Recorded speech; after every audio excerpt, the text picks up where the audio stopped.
Hello and welcome back to the Absolute Football Podcast. You're with your hosts Louis Perrin and Tom Davis. This is our second episode that we're releasing, but it is our third episode of recording. We had a bit of a nightmare with the audio last week and decided just not to upload anything. So we're back. Sorry for the 2-week delay. They will be weekly from now on. We hope you missed us. Oh, look at that ideal placement of my cat behind my head right now. She's timed this phenomenally well. So that's good. That's good. If you want to see that and you're listening on one of the podcast platforms, please go and look at the YouTube channel. That was ideal timing. She knew. It's not getting better than that. It's all downhill from here. Yeah. Well, okay. Speaking of highlights, then, as we did sort of, it was going to become a regular thing because we did it during our second episode that no one is going to see. We'll make it a weekly thing from now on. What was? Yeah, if you can put up with hearing my own voice 3 seconds behind my own voice, then yeah, you might hear it eventually. So speaking of highlights, apart from my cat just jumping into shot there, what was your highlight of the last week then, Tom? We had a big week this week. I had a big week. Well, I guess overarching highlights got me the Prem's back, which is so good. So good to see. I think the highlight of that highlight is that every single game's televised. So absolutely loving that. But so Saturday, sat down at 12:30 and watched what was the first game? That was the Arsenal Fulham game. Watched that. Arsenal Fulham, yeah. Yeah, stayed in seat for Crystal Palace Southampton, but that was a waste of an hour and a half. Never getting that back. Then I'm trying to think what's the third game. That was Liverpool Leeds. Well worth it. Unbelievable game.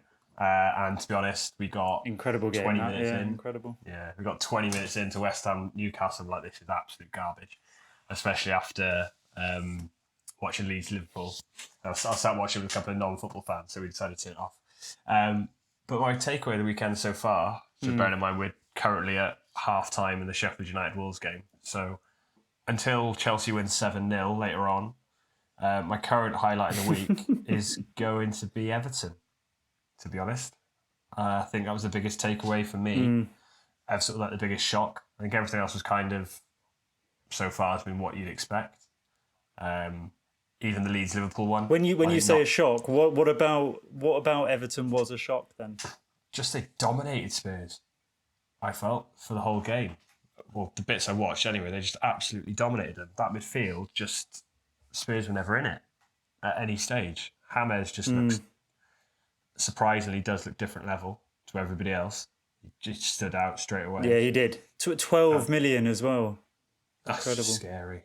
There was a thing that their entire midfield cost less than Ndombele.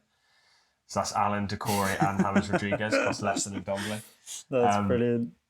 So I think genuinely, especially with Ancelotti at the wheel, I've still not 100% sure on Calvert-Lewin, even though he did score the winner yesterday. Right. Okay, can this stop right now? You know this whole at the wheel thing? I can't stand it. Ollie's at the wheel started it all off and it was a fucking shit show. Can we stop that? Nip it in the bud right now. No one's at the wheel anymore. I'm sick of people being at the wheel. I don't want anyone at the wheel.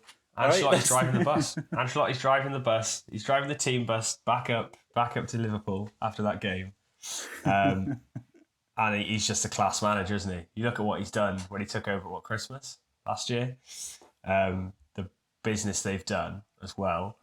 So you know they're going to be defensively sound, even if they've got some fairly average defenders. So that's sorted. They're fine with that. The midfield, I know it's going to be a bold statement, very bold statement, but going to be one of the best midfields in the league with those three, realistically.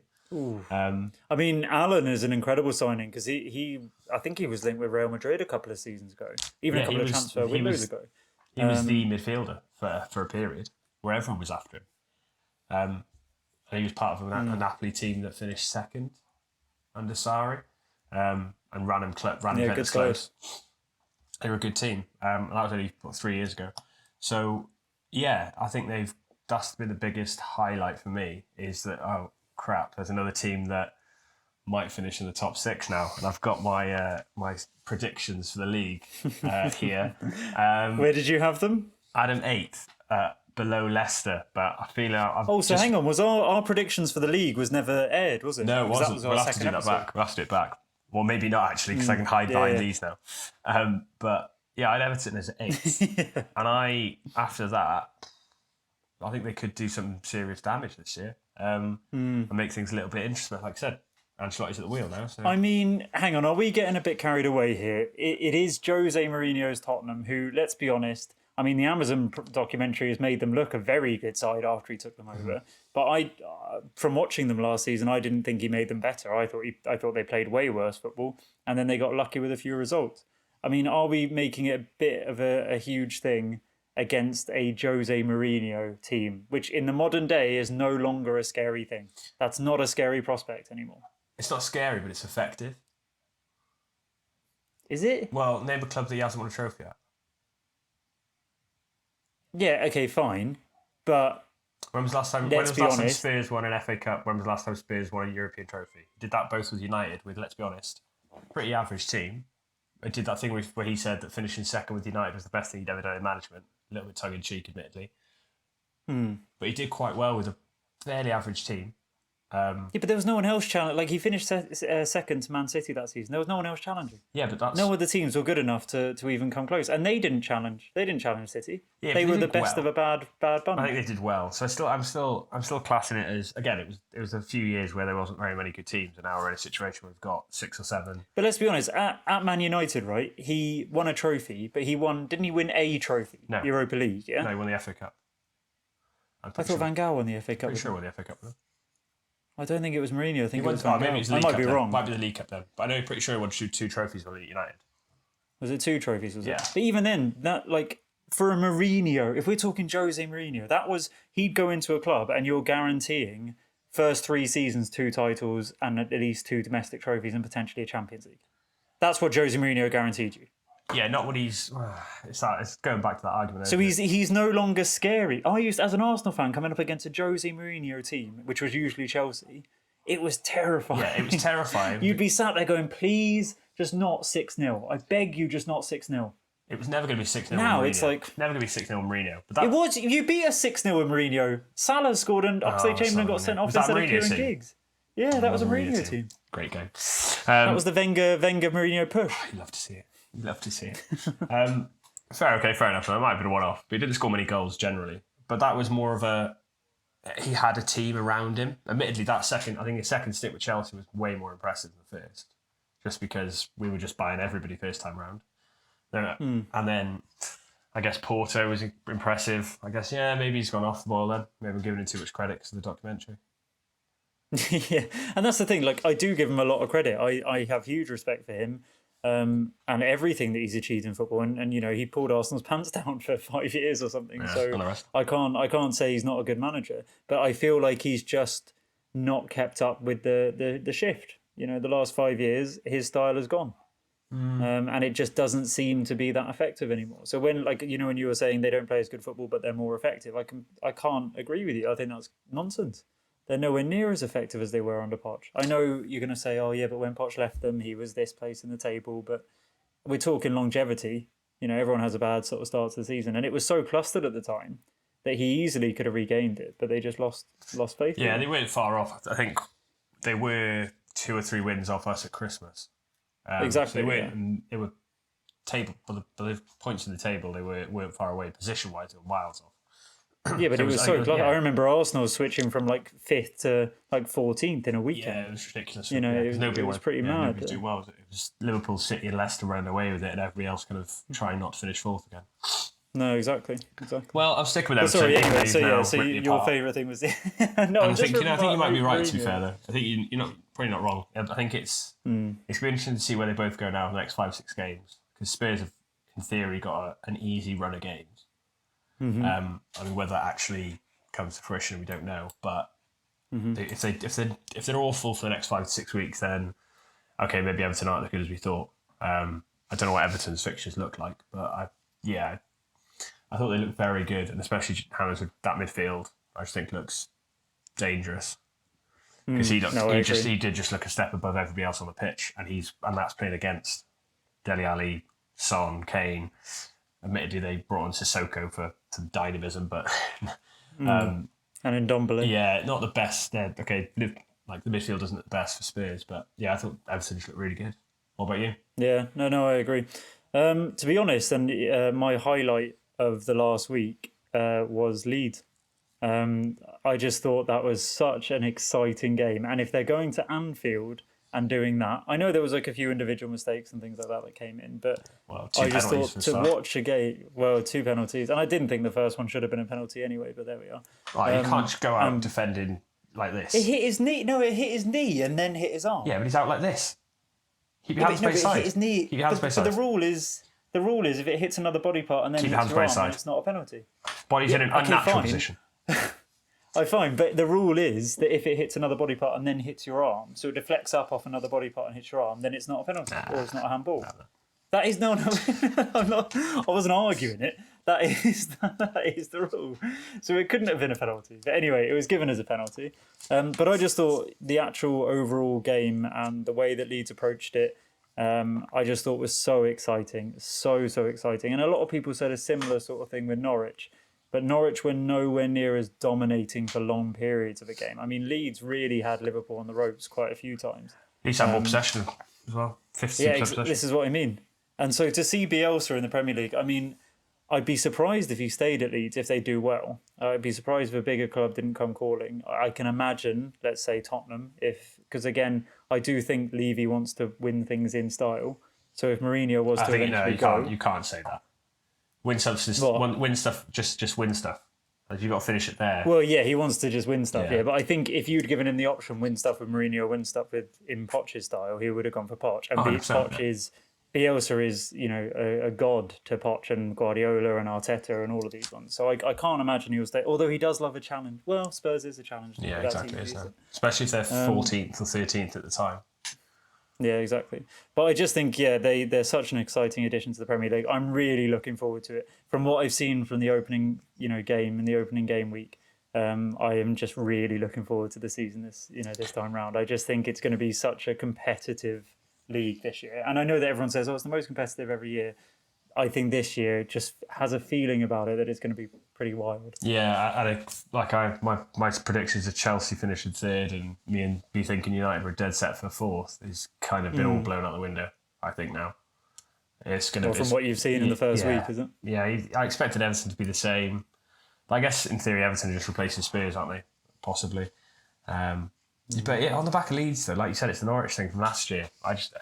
It's very easy to say when somebody... That's the whole thing that was so amazing about Sheffield United last year, was that they kept it going. And most Premier League newcomers have that bounce, that initial couple of games where they do really well. But are they really going to do it with Patrick Bamford up front? I know they've got Rodrigo, but he's not prolific. Are they going to? He was pretty prolific for Valencia. I just don't know. Yeah, but Salado was prolific for Valencia. Yeah, no, I know. Yeah, I know. It's always that reference. Yeah, isn't it? So if he does, is he going to score enough goals for them? His goals going to be the problem. What's his name? Hernandez plays number 10 for him, and he's like apparently their most important player. He went down with Swansea 5 years ago. They got rid of him because he wasn't up to scratch then. So if you look at it that way, I don't know, are they going to score enough goals? Is my worry. I mean, they scored 3 at Anfield with a Liverpool defence. So did Newcastle. Sorry, not Newcastle. So did Norwich last year. Wasn't it 3-2 at the end? I thought that was... 3-2. They scored 2. No, they scored. Because Timo Pukki scored 2. I'm sure he did. I'll have to check it. I'm pretty sure they did, because that was the whole thing. I thought that finished 4-0. I thought that was the difference for me in my head. It was that Leeds actually scored some goals. I swear in my head that game started off like Norwich were going to score loads, and then they didn't score any. It finished 4-0. I swear it did. 4-1. 4-1. Fair enough. Yeah, maybe I'm wrong. So Leeds looked far more threatening than Norwich did. I mean, Norwich had that good game against Man City that got everyone talking as if Timo Pukki was going to replace Benzema. Yeah. Real Madrid for a month.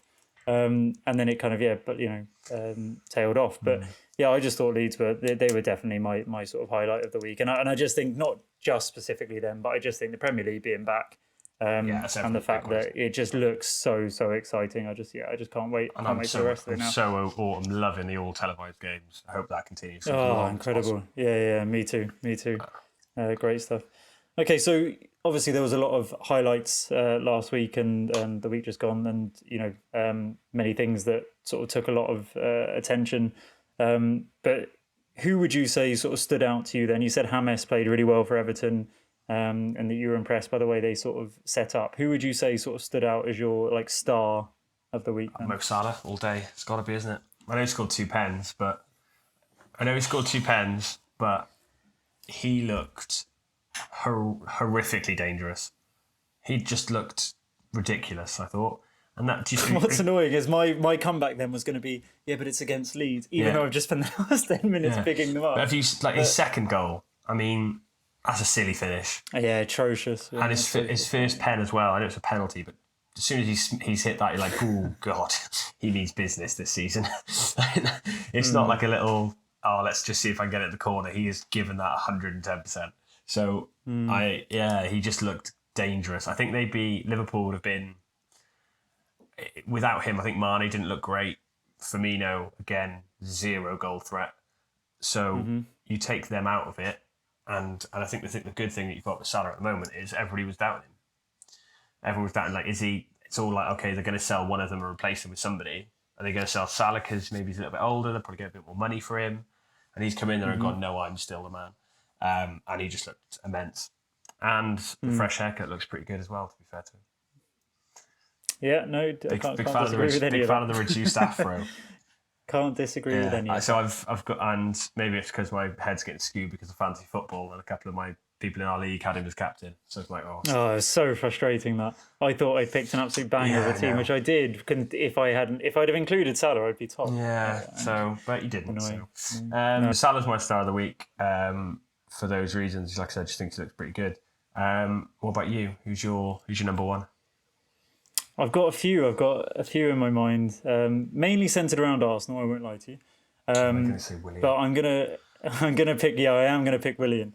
We had a conversation in episode 1, where you said I was going to be incredibly frustrated watching him. I really, really hope this doesn't change and this doesn't get clipped, and I'm just crying in a few months. But oh my God, was I not frustrated watching him? I loved it. I loved every single minute of it. 3 assists. Fits everything I've said. 3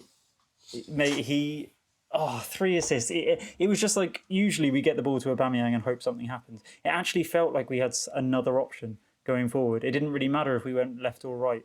He took players on. He looked confident on the ball. He just was it was kind of what you said about James. On the ball, he was just a class above from what I've seen on Arsenal for a long time. So yeah, he's definitely my highlight. I would give an honourable mention to Mohamed El-Neni. I thought he was brilliant. And considering someone who hasn't played much football, he really kept us like ticking over and was the whole reason we were able to sort of dictate the game as we did. And it was a very impressive away performance from Arsenal. And I'm just going to give the Arsenal. I was going to say, there's a theme running here, really. No, not every week. But this week, I was away for the weekend, so I didn't get to see all of the football. Fair. But yeah, the football I did see was the Arsenal game, and I was a huge fan of Willian and El-Neni. Yeah. So yeah, both of them will be my stars of the week. If I had to pick one, Willian for sure. Boring.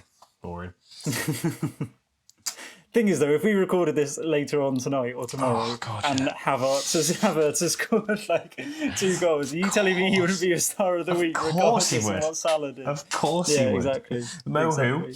Chelsea reject, isn't he? Chelsea. Brilliant. We're getting our seconds. Yeah, exactly. Okay then, so you're going for Willian, which is obviously even more annoying after everything. Genuinely, all I could think watching the game was, oh God, what have I said? Do you know what I'm going to do? I'm going to clip it up so it has all the bits that you said in episode 1 where you're like, he's this, he's that, and then I'm just going to have the highlights of the Fulham and Arsenal game, and then that kind of music that has like the silly Italian music. I know what you mean. That over the top of it. So okay, you go for Willian, and then flip side of that, who do you think had an absolute stinker of a week, or what was the worst thing you saw over the weekend? Worst thing I saw over the weekend. I don't want to go to Spurs because I think it's too easy as an Arsenal fan to give my star to an Arsenal player and my stinker to Mourinho. Might have to be. I was really disappointed with West Ham. I think my stinker of the week might have to be David Moyes. I just thought the way they set up, the way they played against, I know Newcastle have made some good signings, but they're not outrageous signings. And to be at home, first game of the season, just go and stamp your authority on the game. And they got dominated. I mean, they hit the bar a couple of times, and that's unlucky. And, a couple of inches lower, and you're talking about a different result. But in terms of just the overall game, from what I saw, I just thought they were really poor, really, really poor. And to be honest, I wouldn't be surprised to see him out of the job by Christmas. Yeah, to be honest, I completely agree. I think they're awful. It's similar to what we were talking about. I don't know if it was last week or when we were going on about it. I think it might have been last week, actually. But the Guardiola thing in the Champions League, you picked 3 holding midfielders. What do you expect? Or Southgate in the Nations League. Yeah, exactly. There's clearly a trend of picking 3 holding players. Basically, let's be honest, a trend between shite managers and picking 3. But bear in mind, Mikel Antonio wasn't exactly he's not an out-and-out number 9, is he, really? They're playing him there now, but they signed him as a winger from Forest or wherever it was they signed him from. Mm-hmm. Yeah. So they can't expect... he had a purple patch towards the end of last year, but they can't expect him to score 20 goals a season. Not week in, week out. No, exactly. So if you're going to play him up front and then you've got those 3 in midfield, they don't have a chance. No, not at all. So that's their worry, I think. We'd have them finishing. Oh, Jesus, where did I have them? I had them safe at 16th. But, I think I might have had the same. Might have had similar. Unless they... what did you think of Declan Rice then as a Chelsea fan? Because obviously there's been a lot of talk about him potentially coming. I didn't watch the game. Did you not? No, but I, like I said, I turned it off. We'd had too much football by that point. Yeah. I hadn't. But what? I hadn't. I was going to say, right, okay. I watched a lot of them towards the end of last season because of the rumours, and he looks good. But yeah, he was. I'll give you that. Last 10 games of last season was very good. I wasn't impressed with him for England. And I was not impressed with him in the first game for West Ham at all. No, but I think he's doing a lot of it by himself with West Ham. I think he'd look very good in a good team. Yeah, I agree. I think he's head and shoulders above that West Ham team. I just agree. awful. Who's he playing alongside? He was playing alongside... Who's they got? Mark Noble, who's so far over the hill. Souček. And Souček. Which Souček isn't a fantastic midfielder. He's brilliant in the box from a set piece. Yeah. But he's not a fantastic midfielder in general open play. He's got, exactly. So he's probably plugging holes left and right. Which is funny, really, because they're in talks at the minute, from what I've read, to release Jack Wilshere. Which, if you can get him fit, although we've been saying that for the last 10 years, but but if you can get him fit, then he is exactly what they need. And when he played for them towards the end of last season, they looked a lot more dangerous than they did, from what I saw against Newcastle. And I'm sorry, West Ham should be beating Newcastle at home, or it should at least be a very hard-fought game. And it wasn't. Rumour has it they're getting Ross Barkley as part of the swap deal, though. Oh, really? Oh, I haven't heard that. That's a good signing. Declan Rice. I'd take Ross Barkley. So it would be Ross Barkley plus 30 mil or whatever the agreement is. Good deal. Good deal. Is what they'd get out of it. So that's the rumour anyway. But I don't know if that's actually going to happen because we want to play him at centre half, and when was the last time he played centre half? So it's true. I don't know if that'll go ahead. Especially now we signed the keeper. I think the squad looks fairly settled for us, so I can't see us going for him, unfortunately. I think that might be next summer. Let West Ham go down, and then we'll have him for cheap. Yeah. So West Ham were my stinker then. So what was your stinker of the week, or the flip side of the positive? I'm crossing the channel. Oh, okay. All the way to Paris and PSG. Yeah, okay. 2 games in, 2 losses. Played Marseille last night. Total of 5 red cards. Neymar sent off in the 99th minute. So, what an absolute shambles. Clearly shows. And even the follow-up, obviously Neymar has claimed the fact that he was racially abused, and if that is the case, then that's completely disgraceful. But I just, I in terms of getting back to sort of the footballing side of things, I just don't know what's happened to them. Is it the Champions League final hangover, or no goals in 2 games? Are they going to do a Spurs? Spurs did last. Spurs got as close as they're ever going. And if you do a Spurs in a league where there's only 2 teams, or 1 team second. Really. Yeah, I mean, you're finishing 60 points off the top, and you're finishing second. You only won the league by 25 points. What a shocking season! I think it could be. Because, especially with it only being 6 weeks ago or 4 weeks ago, they haven't had a chance to get out of the system. And Neymar, realistically, he's now going to look at it and go, when's he ever going to win a Champions League from here on out? That was his chance. That was a golden chance for PSG and Huge chance. Project PSG to do it. And they've come back and haven't been able to score a goal in 2 games, haven't kept a clean sheet. Not saying it's Thiago Silva's fault, but one thing has certainly changed since last season. Yeah, that is true. Captain Marvel, it's but yeah, that's gonna be my stink of the week. I think it's just all shocking, especially we know what PSG are like. They obviously they're ambitious, and if they don't feel like they're making progress, then they are very quick to make a change. Do you think that Thomas is in trouble? Not yet. He can't be. He's taken as far as they've ever got in the Champions League. If the players haven't turned up, I'm not going to say I've watched every French league game, but for them to not score, right? Marcelo, in theory, a good team, but and I think the week before, wasn't it Lyon or Lens? I think it was Lens. No, it was Lens. Yeah, Lens. No, all right, Louis Perrin. Louis Perrin with the Lens. Yeah, so that was my stink. I think it's PSG.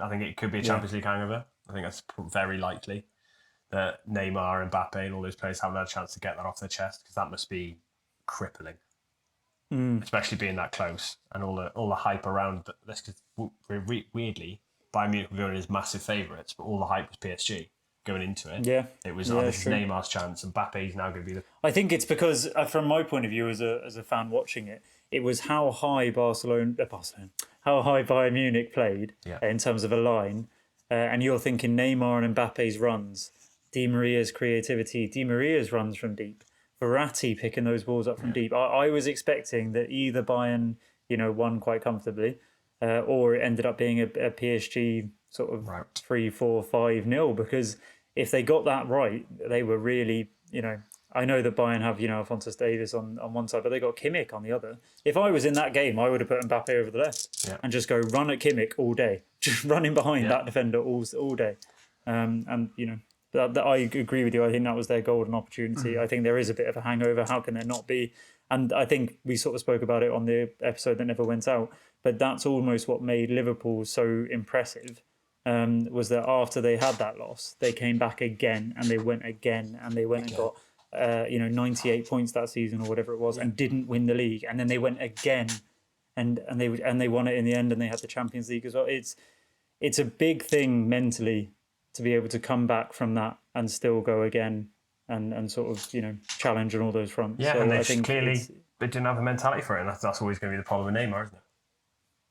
Always the problem. You can't argue he's a fantastic player, but you can argue that there's something not 100% spot on going on between his ears. Not saying there's anything wrong with him mentally or anything like that, but that I get what you mean, will to win, that stubbornness that's going to get that always thing when you go 1-0 down and you have people screaming at someone.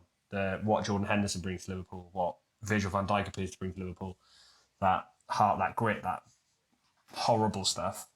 Neymar seems to more be a toys out the pram kind of job. Well, this is what, and funny enough, that is what the defender, I can't remember his name, is it Henriquez, I think, from Marseille, is saying about the whole racial abuse incident, which obviously the only people who really know are the people who were on the pitch and could hear it, and those two themselves. But he's turning around and saying absolutely no chance that happened.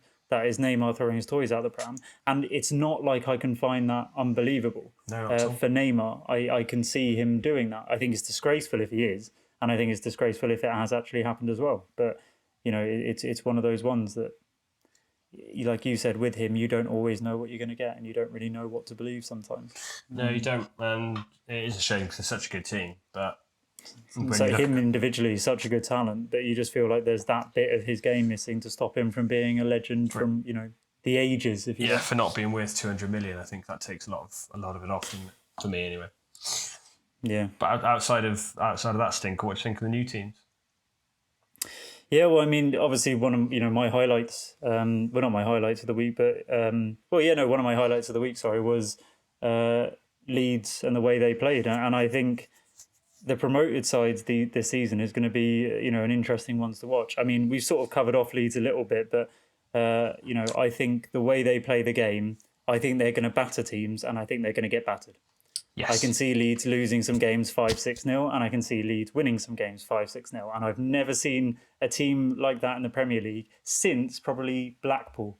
Do you remember when it was Ian Holloway's just kind of You basically outscore the opposition or we lose, and that's it. Yeah. So if they score 5, we score 6. And that's what we've got to do. And we've got no plan B. That is just it. And it was the best to watch. They ended up going down in the end. It was very close. And on the final day, they nearly took United all the way at Old Trafford to stay up. But I feel like Leeds is going to be the same sort of thing. I don't think they'll get that close to going down. I think Bielsa's too good. I think it'll be quite comfortable. Well, this is the thing. I think Bielsa's not Holloway, if you remember that Black... No, he's not. No, he is not. But if you remember that Blackpool team, they had... I think Matt Phillips they'd signed as like an 18-year-old from Wickham for like 300k or something, and he was their starting winger. And they had all the players they brought up from like League Two to League One. You know, Gary Taylor-Fletcher was still playing, I think. What a player. You know, so the talent within the team, no disrespect, they played in the Premier League and gave it an incredible fight, and it was amazing to watch. It was amazing to watch. I loved it so much. But Leeds have more talent than that Blackpool team. So if their sort of game plan is the same, you can see them doing quite well. Do they though? Quite well. Oh yeah, I'm sorry. Blackpool didn't spend 25 million on a striker who was linked with Barcelona 2 transfer windows ago. Take him out. Take their marquee signing out of it, and take Calvin Phillips out of it. I was going to say they've got an England international. Yeah, you take those two out of it. Jack Harrison, who played for Man City. How many games did he start? How many games did he start for Man City again? I actually don't know. I don't think it was any, was it? Yeah, exactly. He played for New York, New York City. Robbie Savage was a United player, wasn't he?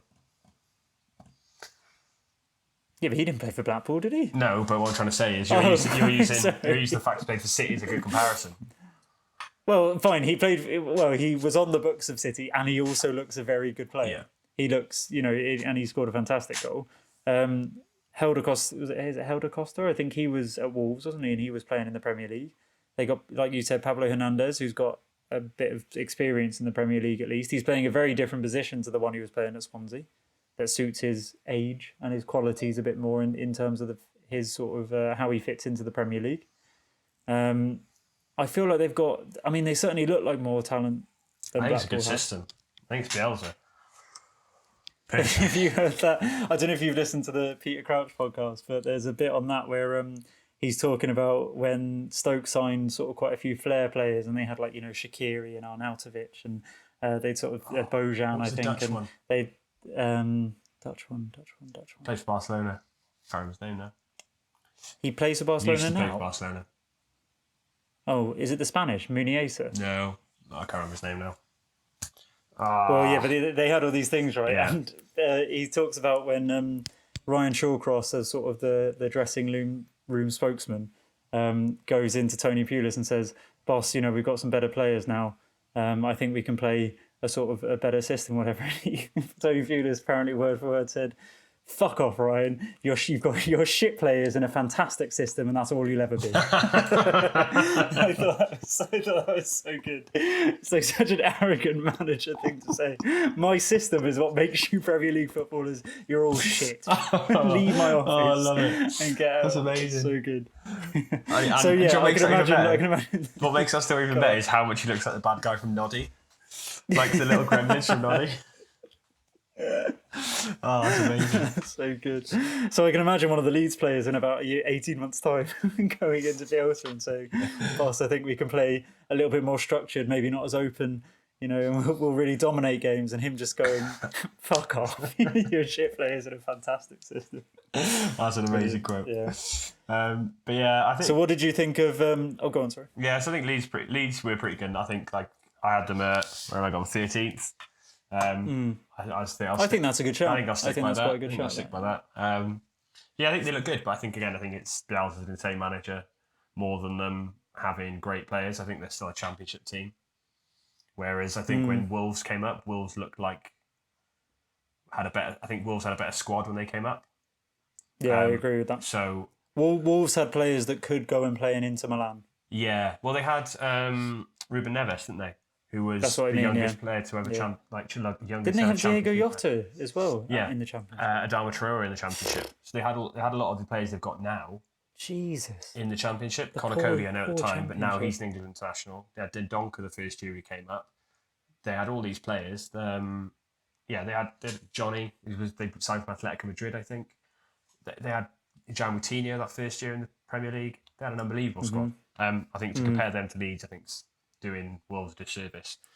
So Yeah. I think they're... And that will probably reflect in league position, because where did Wolves finish in the Seventh, I first think, season? this Was year. it seventh? Was it? Yeah. So Leeds, we're saying, are very good, have a very good system, but probably won't go to that height just yet. No. I think they will build on it, and they might do it in a couple of years. Yeah. But yeah, I think 13 is probably a good shout. And the other two are going down. No questions. Well, Fulham were dreadful. Dreadful. were they, or They were awful. Arsenal brilliant? Oh, grow up. No, Fulham were absolute garbage. How many shots they have on target? I do think Arsenal dominated them, though. Yeah, but I think Fulham were terrible as well. It was one of those. I do, yeah. I think they weren't great at all.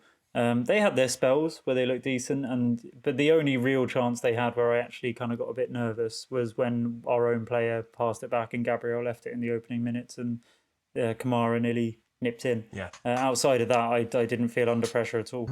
Kamara scored 4 goals last season. Yeah, exactly. He hasn't got the... I mean, he did the right thing trying to take it around Leno, and it was a good save, but he hasn't got that sort of poacher's natural goal-scoring instinct. I'd be worried for Fulham. Yeah, so would I. I'd So would Fulham. I. And I didn't really watch the Leicester game yesterday, but just because of Jamie Vardy obviously doing his thing again,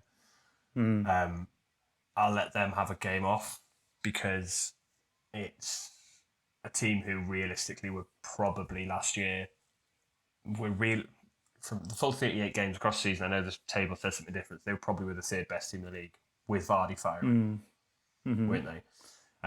So if Vardy's going at 100%, they were the third best team in the league last year. It's just when his form dropped off, the whole squad dropped off. So I watched a bit more of, not watched the game live because I was away, but I watched the highlights and extended highlights and sort of looked at it. But I thought West Brom were really poor, really poor. And I think they've got to learn quickly. Bilic's system is attacking. We know that. It's not overly attacking, fine, but it is attacking. And they really didn't look like they had the defence to deal with it at all. no. And it was similar to Fulham. It just looked like we were going to tear them apart. And it's not like Arsenal have the most, rampant attack or anything. And it's certainly not. I mean, Leicester probably a little bit more. And obviously there was 2 penalties in that. But yeah, I just think I'd be worried for Fulham and West Brom fans. I would be. Yeah, I think they're both. I think they're both going down personally. I have Brighton as my other one going down this season. So it'll be interesting to see how they get on tonight. But I think if you look at all the other if they squads, beat you, I will love it if they beat you. Wouldn't even be surprised, mate. Wouldn't even be surprised. Really? Yeah, I don't know. Without Thiago Silva in the team, it's the same. It's the same back five as last year, and it looks like Thiago Silva's not going to be playing for 4 to 5. Have you signed that keeper now? As good as done, but he's not. It's not done yet, so he's still going to be in the team. It's still going to be Kevin starting tonight. I'll tell you what. Actually, we're at that time where the squads have been announced. Should we see who's starting for Chelsea? Yeah. Just on that, it is Kepa. It is. It is Kepa, yeah. So interesting. And we've got a start for Pulisic on the bench. Havertz and Werner up front. Havertz will be in behind, won't he? Havertz will be number 9. We're playing front 3. We've got Havertz. No, sorry. We've got Werner as number 9. Havertz one side, Mason Mount the other. Oh, okay. So we're playing on. That's interesting. We're playing wide. It's quite a narrow system. Yeah. Well, Pulisic is. Pulisic's injured still. He's not on the bench. Okay. He must be wanting to get the fullbacks to overlap. Then who's he got fullback? James and. Yeah, it's James and Alonso. Yeah, that's what he'll be wanting. He'll be wanting the overlaps. Good God, and even Zuma and Christensen and Kepa open. But see, the thing is though, Brighton are once Brighton. I mean, the issue is they try, not the issue because you love to see it, but they try and play football when they're not the best footballing side in the Premier League, and they're not even close to that. But when they get it right on their day, pretty impressive. Yeah, pretty impressive. Yeah, I agree with that. I don't think they'll get it right tonight, and I don't think they'll beat Chelsea. But yeah, I wouldn't be so dead on that they're going to go down. No, I don't think Chelsea are going to put 5 past them with that team. Looking at it now again, midfield of Jorginho, Kante, and Loftus-Cheek. So it's going to be an interesting lineup. I was going to say, if you were to compare, I mean, we could do that for both of us. If you were to compare Arsenal's lineup against my ideal lineup that I put out, very different. Yeah. If you were to put, We've got injuries, though. that lineup, yeah, well, true. Kovacic suspended, Thiago Silva injured, Ziyech injured, and Pulisic injured as well, or rested maybe. So it's 4 or 5 players out from our ideal lineup. But it's gonna be interesting in a couple of hours. Okay, right. Well, I heard a fantastic couple of stories this week that I just wanted to get across to you. I mean, apart from the Ryan Shawcross one with Tony Pulis that I've told you about, which is great. But I heard a brilliant one about fantasy football. Actually, did you see that there was a guy who thought? So for those of you that don't play fantasy Premier League, there's a little red caution triangle next to players when they're injured or suspended. Just to basically be like, listen here, dickhead. This guy's out this game week. Don't pick him. You'll be disappointed. And it's kind of when you're quickly trying to change your team in the toilet at work before the game sort of gets into going. You just quickly see those ones are red. I'll take them out and I'll replace them with someone else who's not red. But this was this man's first time playing fantasy Premier League, and he thought the red caution signs meant that a player was dangerous. No, his friends told him. This? His friends told him. Did they? Yeah. His friends told him. Great mates. To be honest, it's a good 11 as well. If you look at it and you think... if they'd have bloody played again. It's a decent 11. It is a decent They probably were a dangerous 11. They were a dangerous 11, but none of them were on the bench. None of them were on the pitch. Really dangerous, not in fantasy Premier League. I'd be so angry. Especially if he's in a league he's had to pay to get into as well. Oh, can you imagine as well if there's like a WhatsApp and everyone's there like, this person with that many points, how are you boys looking after game week 1? He just goes in 0 points. I know, I'd be throwing my phone's going straight in the bin.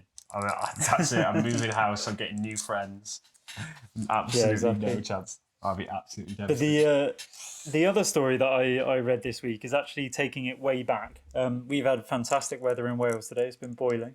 I'm a little bit red on my face actually because I had lunch outside, and I've got the Irish skin, so it burns very easily. But yeah, this is actually the opposite.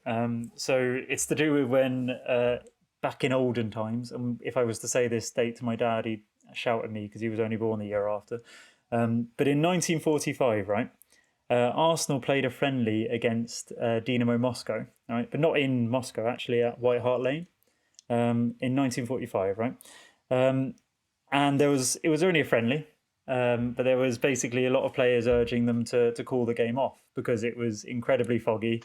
They was worried about sort of health and safety concerns. But back in the day, you rolled your sleeves up and you got on with it. That was football back in the day. That was life back in the day. So they got on with it, and the referee decided that they should continue to play. Right. So I'm just gonna read you this, okay? The fog was so thick, right, that the game turned into an absolute farce, with both sides playing by their own set of rules and suffering their own bad luck because of the inclement weather. Moscow at one point made a substitution, but the player didn't know, so he didn't go off. With the fans watching the match believing that the Russian club had up to 15 players on the pitch at one time. Arsenal also made the best of the conditions, with one of their players who had earlier been sent off just walking back onto the pitch. Which I thought was great to play out the remainder of the game. But they did suffer some bad luck, with their goalkeeper knocking himself out after he ran into the goalpost, which he couldn't see due to the fog, which I'd imagine is much like having Kepa in goal. But a spectator, so a fan who'd seen that he'd knocked himself out, the only one in the pitch who could see it, ran over and rather than to check the man was okay, just took his place in goal. For Arsenal in the sticks back in 1945. Maybe the greatest game ever played. What's the final score? Nobody knows. Nobody knows how many players were on the pitch at the end and what the final score was. But I just thought, imagine that in current climate. Champions I'm League sat final. front seat at the Emirates. I'm the only one who can see that Bernd Leno is on the floor, completely sparked out. And rather than going over and checking or alerting any authorities, just dragging his corpse off the pitch, taking his top off, putting his gloves on, and going, "This is my turn." Putting a German accent on. Yeah. So that was my story that I found this week, which I thought was brilliant. Stealing that one. That's definitely dragged out as soon as I can. One of my favourites. Now we're going to have a segment on the show program, whatever you want to call it, every week or every couple of weeks of either a player who we think is either overrated or underrated, and it's up to me or Louis to go and do our research and make a decision on that player and decide whether he's overrated or underrated. So this week I'm going in first, and Louis has no idea who I've picked, and I'm going to go for a player who I think is incredibly overrated, and I think history looks favourably on. And I've changed my mind last minute. If you've picked an Arsenal player, I can't be asked. Okay, good. Right, fair enough. Thierry Henry. Monaco legend, Thierry Henry. Monaco and Juventus legend, Thierry Henry. No. Yeah. I've gone for Hulk. Is he overrated? Does anyone rate him highly? Horribly overrated. There was a period in time where Chelsea were linked with him every other transfer window. Yeah, I actually thought you'd agreed to sign him for 40 million one year. I remember it. Yeah, for silly money. And I think everybody had this mystique about him, that he was this powerhouse centre forward who couldn't stop scoring screamers, and everyone was scared of him. Can I just say, sorry, this is going to be the great thing about this segment, is that sometimes we're going to name players where each one of us are just going to be like furious with each other, going absolutely at it. This one, you've named him, and I've gone, fair enough. Yeah. I didn't even think he was overrated, but I didn't think anyone rated him. No, you think about, so put your head in, where are we, 2012, between like say 2012 and 2014, maybe 2010 to 2014.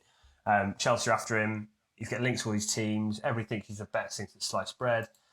Everyone thinks the guy's going to score all these goals. He was a good footballer as well, sliced bread. Yeah, he was, wasn't he?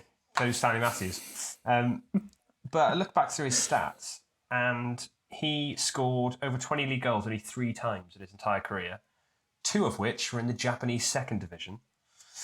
He played 53 games for Brazil, scoring... Did he play in the Japanese second division? Played in the Japanese second division. I can't remember the name of the team now. He played in the I thought Brazilian he's only League. ever played in China. No, it was and Japanese, Brazilian League and Portuguese Japanese League. Division 2, where he was banging them in very early on in his career. Well, yes. He was on loan in the Japanese second division. So that's where he scored 20 league goals, those 2 of those seasons. And the other season, I think, was Porto. 53 games for Brazil. Remember when he was those World Cups where he was starting for Brazil? Yeah, okay. Yeah, fair enough, yeah. 1 competitive goal in 53 games. No. And that was in the Olympics. So does it really count? I don't think so. He scored 11 goals for Brazil in total, one of them being competitive, which was the Olympics. So never scored in a major tournament. That's Copa America. So hang on, how many... If he had 53 games, not all 53 were competitive then, were they? No. But then, so that's no qualifying for any World Cup, never scored in a qualifying game for a Copa America, never scored in a Copa America, never scored in a World Cup. Meant to be a great striker. So 1 competitive goal in 53 games for Brazil. And in 2012, the year that he went to Zenit for 60 million euros, this is 8 years. I forgot he played for Zenit. 8 years ago, he went for 60 million euros. Bear in mind, we've just signed Timo Werner for 45 million, 8 years down the line. To give you some context, in that summer, Hazard went to Chelsea for 32 million. And 32.5 release clause. And Modric went to 30 million. So to try and say that Hulk was worth the same money as Hazard, who at the time was Europe's probably biggest talent, and Luka Modric, is obscene. So anybody who thinks that Hulk was a good player, I think is... But is that not just a Zenit thing, the transfer value, rather than how much he was valued as a player? Because didn't they sign Witsel for... wasn't it like 40 or something, 40 million or something? And at the time, he was valued at a 20 million player. Yeah, fair enough. The Russian sides were paying a lot of cash at the time. But I think they were overpaying, weren't they, for average players? That was the Anzi, whatever they were called, Anzi Mekala. Oh yeah, do you remember? God, I'd forgotten that when they had Roberto Carlos as director of football, and then Willian, and as a left back actually. Yeah. They had him. They had Willian, of course. Willian, who signed with Eto, and Boussafa. Moroccan who went on to play, I can't remember where he played somewhere else. But they signed a lot of big name players. I think they had, and biggest of all, Chris Samba. Who I think they signed 20 million from QPR. And then QPR bought him back for 5 million or something like that, and then they got relegated. Great business. Great business, that. Fantastic business, that. But yeah, my overrated player of the week is Hulk.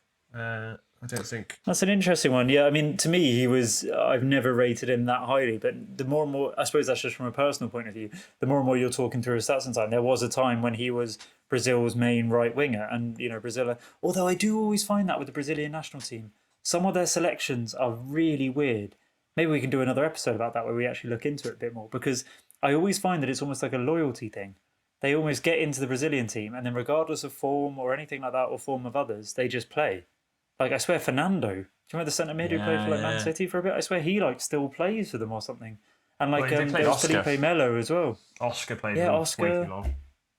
Do you remember Felipe Melo? He was their starting centre mid for ages, even though for years it was he's actually not very good. Was he Galatasaray, something like that? Galatasaray, but he was never good enough to get into the big teams at all. No. I don't know what it is. It's weird actually now that you think about it. So to be fair, that doesn't surprise me that he played so many games. His transfer values, again, they're too high, but I think that could be to do with the Russian influence. To me, I guess, whenever I think of Hulk, I always think, I don't know if you've seen that clip when he's being racially abused by all the Benfica fans and they're doing monkey chants at him as he's on the wing. And he literally just gets the ball out of his feet on the right wing and absolutely pelts it top corner in the far corner, and then just turns around with his hands to his ears like that. It's just incredible. So yeah, apart from that, I don't even remember him even doing anything that impressive. Maybe it's because he was. No, I think there was a couple of seasons where he was very good, and like I said, Chelsea were heavily linked with him for a long time. And then he chose to go to Zenit instead. So maybe that's why I've got to think. And I know he was their starting player in the World Cup for a couple of years, and he was Porto's main man. Kind of what James Rodriguez was for a period. It was like he could have been, if he'd have had a good World Cup, he'd have played for Real Madrid or Barcelona. I get you, yeah. If you look behind the numbers, apart from having a bit of a freak couple of seasons, pretty average across the board, and never really scored in big games. Never got past the last 16 of the Champions League. If your name is Hulk, you're going to attract a bit of attention. If you can then back that up with pretty decent football, which he did. Yeah. But I never really watched much of him after he went to Russia. He scored screamers. Yeah, he did score screamers, yeah. I think but then I do remember looking at his stats, when you sort of go, I wonder how players are getting on in China. I bet Fellaini's banging 50 a season over there, that sort of thing. I remember looking at his stats and being like, oh, it says you've got 6 league goals. Yeah, it's not impressive. You look at his numbers, going on? You look at his numbers behind it, and none of it's impressive.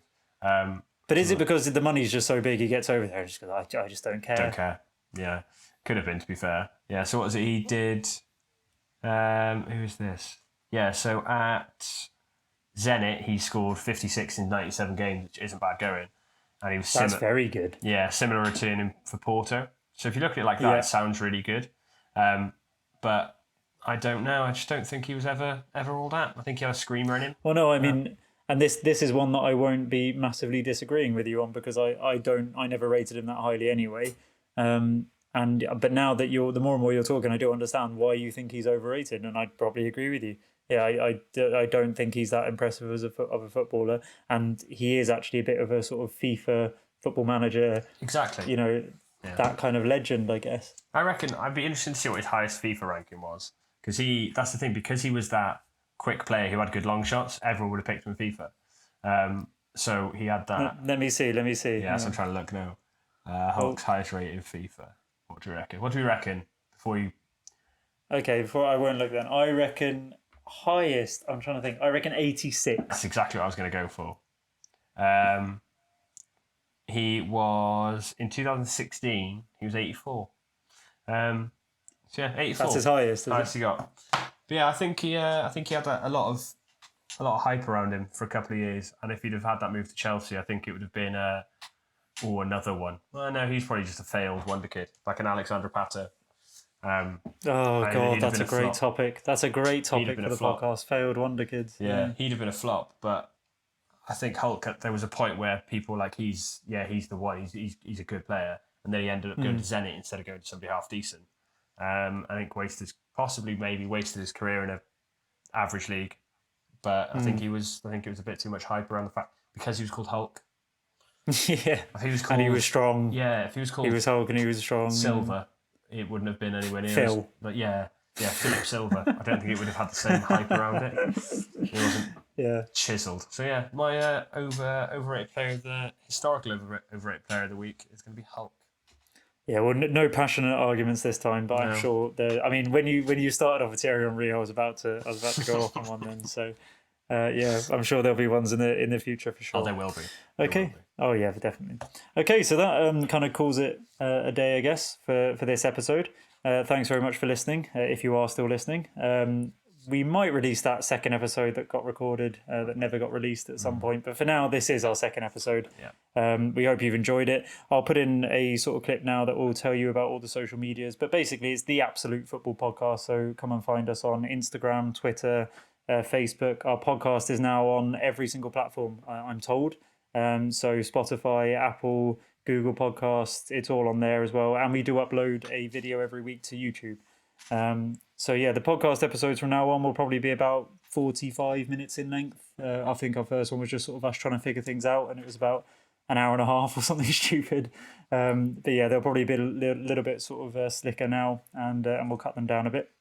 And on top of that as well, we'll be releasing some clips of sort of the shortened discussions throughout the week as well. So if you only have time during your week to sort of quickly catch up on the main bits of the podcast, check out YouTube. There'll be little clips that you can sort of catch up on, 10 to 15 minutes long maximum.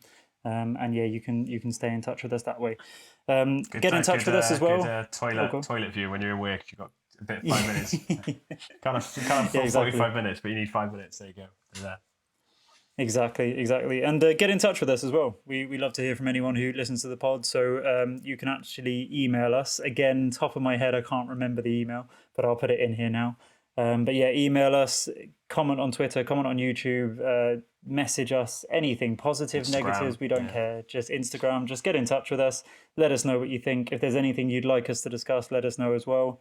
But apart from that, thanks very much for listening and tune in next week. Hi guys, it's Louis from the Absolute Football Podcast again. Just before you switch off, I just wanted to let you know what our socials are so you can come and find us and get in touch. We're on Twitter as AbsFoot Podcast. It's the only name we could get, so yeah, excuse that. But if you just type in the Absolute Football Podcast, we should come up as well. Also on the Facebook as the Absolute Football Podcast. Instagram is just Absolute Football Podcast, but again, if you type in the Absolute Football Podcast, you'll probably come and find us as well. And on YouTube as well, it's the Absolute Football Podcast. And if you want to email us, we're absolutefootballpod@gmail.com. So yeah, get in touch any way that you can. We'd love to hear from anyone who's listening. Let us know what you like. Let us know what you don't like. If you want us to discuss things, let us know. Get in touch. We'd love to hear from you. And if you're a football fan, potentially have you on the pod as well. Why not? That's all we are. Two football fans having a chat about football. So if you're another one of those, get in touch. Let us know who you support. Maybe do a clip of you having a very passionate rant about something in football, and we'll try and get you on to dig a little deeper. All right, thanks very much, and tune in next week.